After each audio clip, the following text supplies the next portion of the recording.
अस्सलाम वालेकुम everyone, welcome back to magic kitchen. आज मैं आपके साथ इतनी मज़ेदार सी और यमी सी रेसिपी शेयर करने वाली हूँ जो बहुत लजीज बनती है। आज हम बनाएंगे अंडों का वाइट कोरमा जो बहुत मज़ेदार बनेगा इंशाल्लाह। अपनी रेसिपी स्टार्ट करते हैं, लेकिन आप लोग उससे पहले मेरे चैनल को सब्सक्राइब कर लें और बेल का आइकन दबाना मत भूलिएगा ताकि आइंदा आने वाली हर रेसिपी की नोटिफिकेशन आप लोगों को मिलती रहे। यहाँ सबसे पहले मैं 2 अदद प्याज लेके उसको बारीक काट लिया था, उसको हम यहाँ पे फ्राई करेंगे।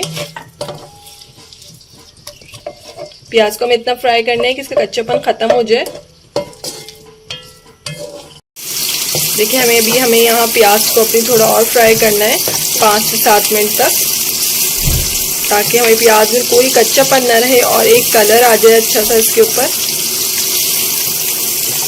देखिए हमारी यहाँ प्याज ब्राउन हो गई है और क्रिस्पी सी ब्राउन सी हो गई है। अब हम अपने प्याज को निकाल लेंगे और इसका दही के साथ पेस्ट बनाएंगे। यहाँ पे मैं दही ले रही हूँ, तकरीबन 1 बोल मैंने यहाँ दही का लिया है। दही मेरी फ्रीज हुई हुई थी इसलिए ऐसी लग रही है क्रीम जैसी। और साथ में वही प्याज जो हमने फ्राई की थी, और साथ में मैं इसके खोपरा भी शामिल करूंगी। 2 चम्मच मैंने यहाँ पे पिसा हुआ खोपरा लिया है। खोपरा इसका टेस्ट बहुत अच्छा कर देता है। और इसके साथ ही हम इसमें काली मिर्ची भी शामिल करेंगे। 1 टीस्पून मैंने यहाँ काली मिर्ची शामिल की है। साथ ही साथ मैं इसमें एक चीज़ और शामिल करूँगी, दूध। 1/2 कप तकरीबन मैंने यहाँ पे दूध लिया है और इन सब चीज़ों को मिला के हम इसका एक पेस्ट बना लेंगे। अच्छा सा हमारा वाइट पेस्ट बन गया है हमारे अंडों के वाइट कोरमे के लिए। अब हम इसी ऑयल में जिसमें हमने अपनी प्याज फ्राई करी थी, उसी बचे हुए ऑयल के अंदर हम 2 से 3 अदद इलायची शामिल करेंगे। और इलायची को हम यहाँ पे थोड़ा सा फ्राई करेंगे, हल्का सा हमें अपनी इलायची को फ्राई करना है। और इसमें साथ ही साथ हम अपनी इलायची के बाद इसमें शामिल करेंगे लहसुन अदरक का पेस्ट 2 चम्मच, और इसको डाल के हमें अच्छी तरह से भूनना है जब तक हमारी लहसुन अदरक की खुशबू नहीं चली जाती है। हमें इसे अच्छी तरह से भूनना है।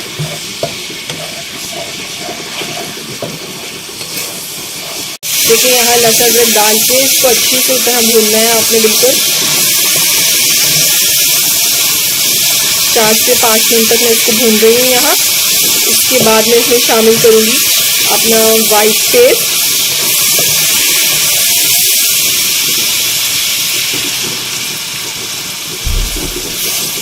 वाइट पेस्ट को आप अच्छी तरह से निकाल लें।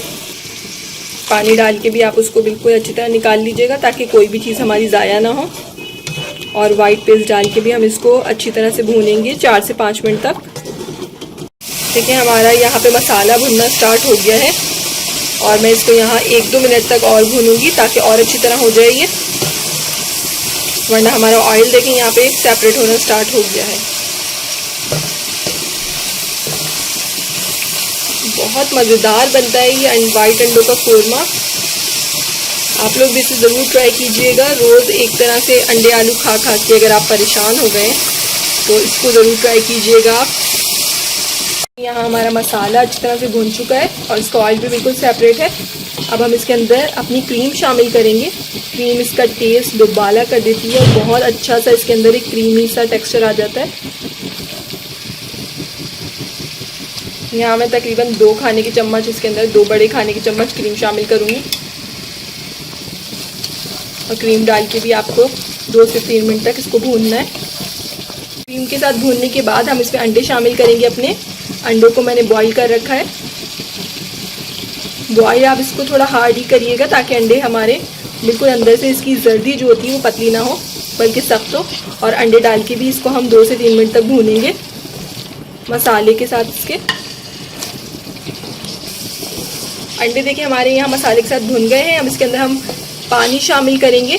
तकरीबन 1 कप में यहाँ इसमें पानी शामिल कर रही हूँ। साथ साथ मैं यहाँ इसमें नमक भी शामिल कर रही हूँ, हस्ब जायका नमक। और अब हम इसको यहाँ थोड़ी देर ढक के पकाएंगे स्टीम के अंदर ताकि हमारा शोरबा भी अच्छे से पक जाए, हमारी ग्रेवी भी पक जाए और हमारी ग्रेवी का जो टेस्ट है वो भी हमारे अंडों के साथ आ जाए। यहाँ पे हमें 4 से 5 मिनट तक इसको पकाना है।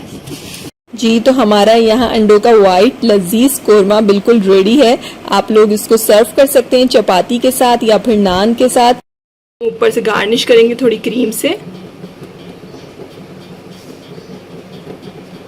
ये ऑप्शनल है, अगर आप करना चाहें तो कर सकते हैं। इंशाल्लाह आप लोगों को बहुत पसंद आएगा। रेसिपी को आप लोग ज़रूर ट्राई कीजिएगा। रेसिपी अच्छी लगे तो मुझे अपने लाइक और कमेंट के ज़रिए ज़रूर बताइएगा आप लोगों को कैसी लगी थी। इंशाल्लाह फिर मिलेंगे एक नई रेसिपी के साथ। जब तक के लिए अल्लाह हाफिज़।